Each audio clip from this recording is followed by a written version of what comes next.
ধূপগুড়ির পাশাপাশি ময়নাগুড়িতেও রাত দখলে ময়নাগুড়ি নাগরিক মঞ্চ। এদিন কলকাতা আরজি কর মেডিকেল কলেজ পড়ুয়া চিকিৎসককে ধর্ষণ করে খুনের ঘটনার কেটে গিয়েছে প্রায় 1 মাস, কিন্তু এখনও সেই ঘটনার তদন্ত চলছে।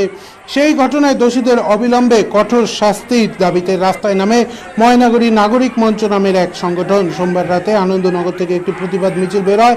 সেই মিছিল ময়নাগুড়ি ট্রাফিক মোড়ে এসে শেষ হয়। মিছিলে প্রচুর মানুষ একত্রিত হয়ে রাস্তায় নামেন। সকলের স্লোগান ছিল উই ওয়ান্ট জাস্টিস।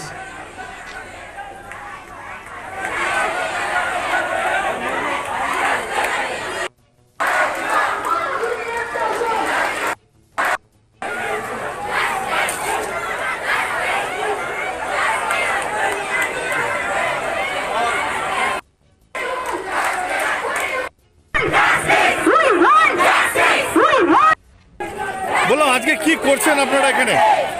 আমরা সকলেই জানি যে গত 9 আগস্ট